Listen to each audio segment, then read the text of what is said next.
Hello guys, long time no see. I grew up watching cartoons in the 90s and 2000s, so I thought, I was like, okay, well, let's make a video about that. This one was actually like one of my top favorites out of the bunch, and it's Sabrina the animated series. Sabrina as a character is based off of the Archie comics character Sabrina Spellman.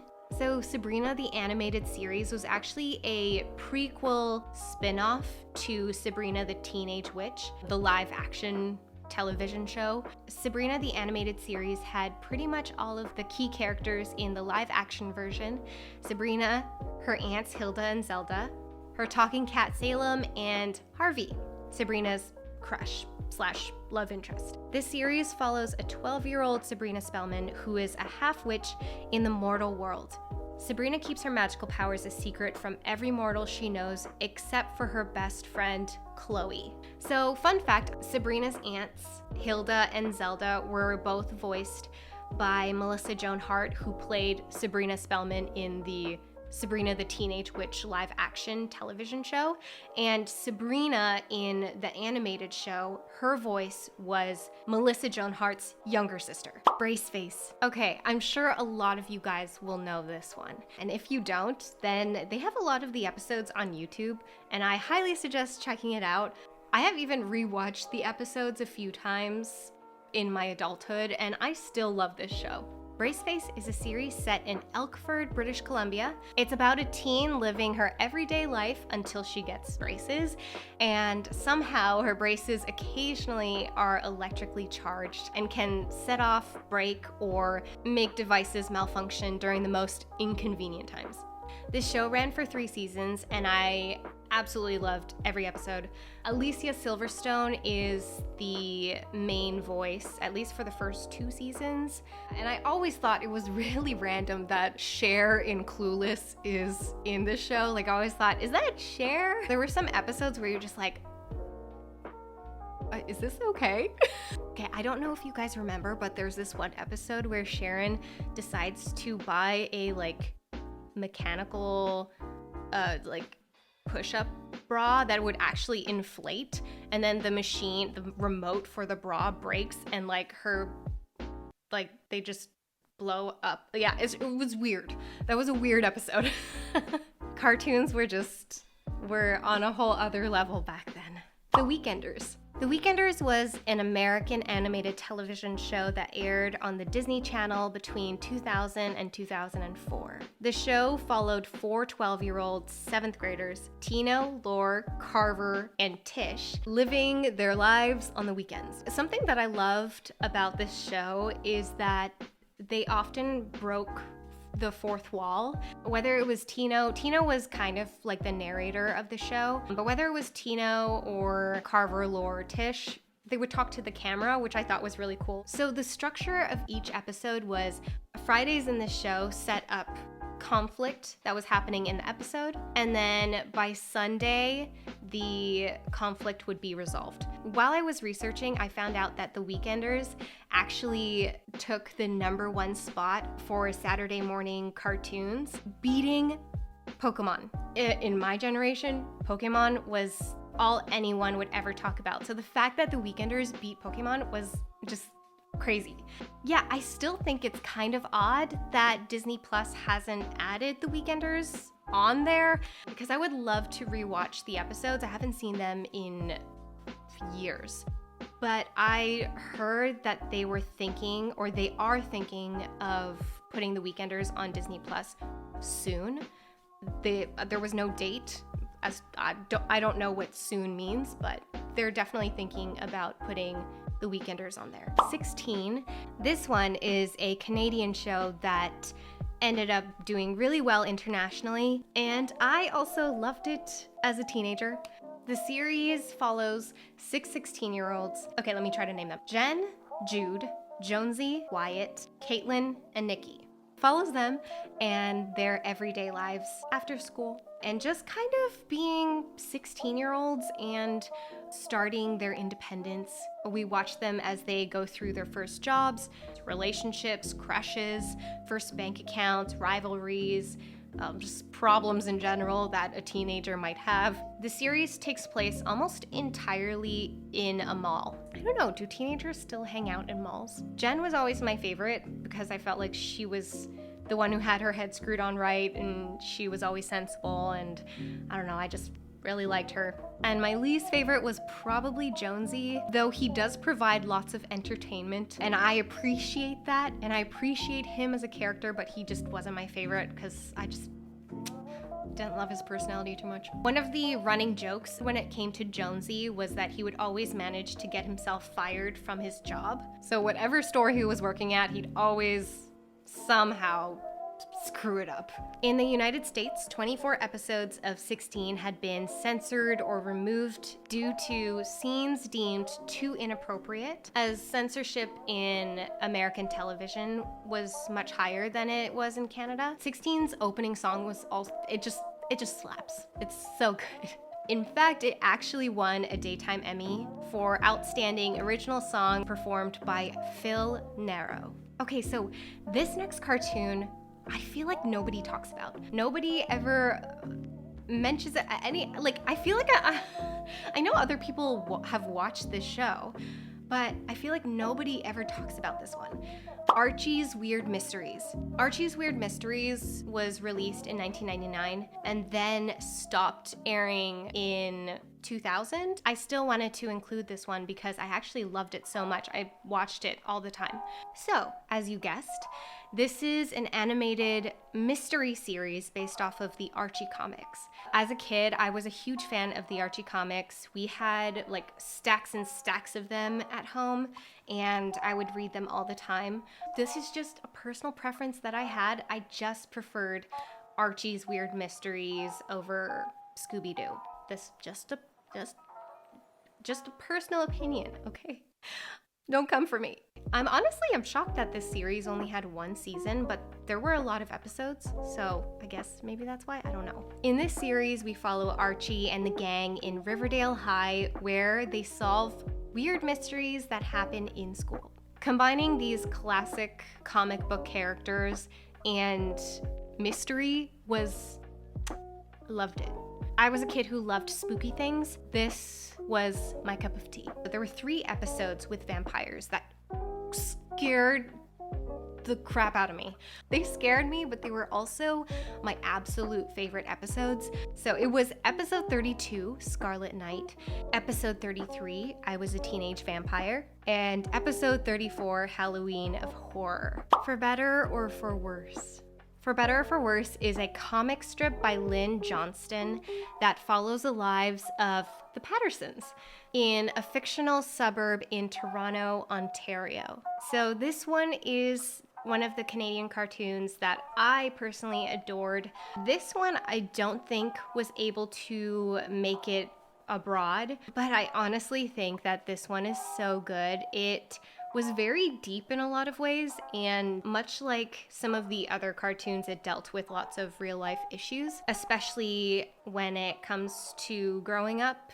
The cool thing about this show is that each episode you'd watch each family member grow up. It starts with the children being, well, children, then teens, then young adults. This show just dealt with real life issues. It was very relatable. I know a lot of you out there probably won't even remember this cartoon. I really loved this show. I watched every single episode, and I just wanted to give it some love in this video. Next, we have As Told by Ginger. As Told by Ginger is about a preteen girl named Ginger Foutley as she tries to navigate adolescence without completely embarrassing herself. Simple enough plot. I feel like this show a lot of people overlook or don't appreciate until they get older. To be perfectly honest, I actually didn't watch this show when I was a kid. I actually watched it as an adult. And I think it's also because the themes are a lot older and It was geared more towards a, mature audience. Okay, but can we talk about the clothes in this series? The fact that every episode, Ginger would always be wearing a different outfit. Personally, I actually loved all of Ginger's outfits. A lot of cartoons keep characters in the same outfits just because it's cheaper and probably just like less work. But as told by Ginger, doesn't do that. All the characters change outfits every day. They change outfits. Like in real life, they even rotate outfits and then like add new pieces as the seasons go on. But yeah, I feel like this show was kind of a hit or miss with people. The characters are all really interesting, and some of the episodes were really surprising and kind of random. Like even the second episode, like a grandmother dies or something like that. This show was definitely geared more towards a very specific audience, and it wasn't necessarily like really young children. Oof. Did you hear that? Crack. My Dad the Rock Star. I'm sure a lot of you guys are like, what show is this? I completely forgot about this show. While I was going through IMDb and just looking through shows to just kind of like bring back some memories, this one popped up and I was like, oh my gosh, I remember this one. Okay, so this show is about Willie Zilla, an ordinary, timid teenage boy who just wants to live a normal life. Despite being the son of a flamboyant, rich, lively celebrity rock star named Rockzilla. So you might look at the image of Rockzilla and think, it looks like a character that's like from Kiss or something like that. And that's most likely because he is based off of that. Gene Simmons wanted to create an animated show for his kids, specifically about a rock star dad. My Dad the Rock Star was created by Nelvana, which is a Canadian animation studio and entertainment company. So I thought, is Gene Simmons Canadian? I thought he was American. Actually, his wife is Canadian, and she was able to, hook him up and get Nelvana to create the show for him. Rockzilla is basically Gene Simmons, and I think that Rock, as a father, really meant well. Like, Willie gave him a hard time and was like super embarrassed by his family. And like, I honestly think that his parents really loved him and just like, they had really good intentions. I actually loved the opening song for My Dad the Rock Star. Because I forgot about the show, I forgot about the theme song. And when I went to look up the show again, and I listened to the theme song, it was so weird how I was like singing all the lyrics. I was like, wow, I remember all of the lyrics, even though I totally forgot about this show for years. Pepperon, much cool for 7th grade. Pepperon. Okay, I'm sure you guys know Pepperon. Come on. Pepperon was actually first released in 1997 and ended on November 18th, 2000.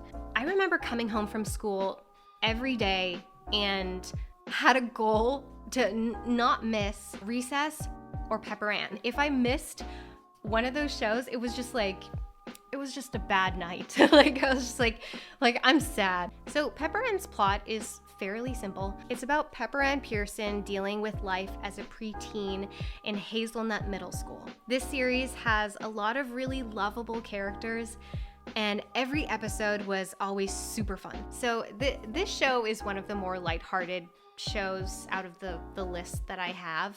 It's just fun, and all the characters are really fun. Pepperon was like, she would annoy you, but you also couldn't help but love her. My favorite character was definitely Milo. Here's a fun fact. Pepperon was actually the first animated Disney television show that was created by a woman. So yes. All Grown Up. So if you were a fan of Rugrats, then you probably know this one. I remember watching the episode of Rugrats where I believe it was a special episode. The babies somehow got themselves teleported through time and are now tweens/teens. And I remember really loving that episode. Turns out I wasn't the only one because that episode was so successful that they decided to make a spin-off show inspired by that episode. All Grown Up is the spin-off of Rugrats. It's about Tommy, Chucky, Phil and Lil, Angelica, and the rest of the gang as 12 to 14-year-olds. I believe they're around I think Angelica is like 14 later in the series. So basically, this show is about the Rugrats characters all grown up. So I feel like this is another show that people don't really talk about that much because All Grown Up wasn't as successful as Rugrats, and we always talk about Rugrats if we're gonna, mention either one of the shows. Rugrats was very successful. I think the reason why All Grown Up wasn't as successful as Rugrats is because the plot was just kind of more, for lack of a better word, bland compared to Rugrats. It was just kind of a more generic plot. It was just them being preteens, whereas Rugrats just had this really great plot of babies not understanding the world and having these grand adventures in their imagination, and that just made it so fun and interesting. So that is my entire list. Some honorable mentions. These ones were just too obvious. Like, I feel like people remember these shows like Avatar: The Last Airbender, Winx Club, Totally Spies. So yeah, that is my top 10 list of cartoons from the 2000s that may have unlocked some memories for you. If you have any cartoons from the 2000s that you enjoyed, please let me know in the comments. They might unlock some memories for me. If you could support me and my channel, then I would really appreciate you subscribing to this channel and giving it a thumbs up or just interacting with this video. Also, I wanted to say, if you have any video suggestions on something similar to this or whatever it may be, then I'm always open to suggestions, so leave them down below, or you can always DM me or send me an email. Let me know what your suggestion is if you don't want to make it public. I appreciate you being here. I hope you guys have a fantastic day, evening, night, and I will see you in the next one. Much love, guys. Bye. Obtuse rubber goose, green moose, guava juice, giant snake, birthday cake, large fries, chocolate shake! Fairly Odd Parents is not on this list. I'm sorry.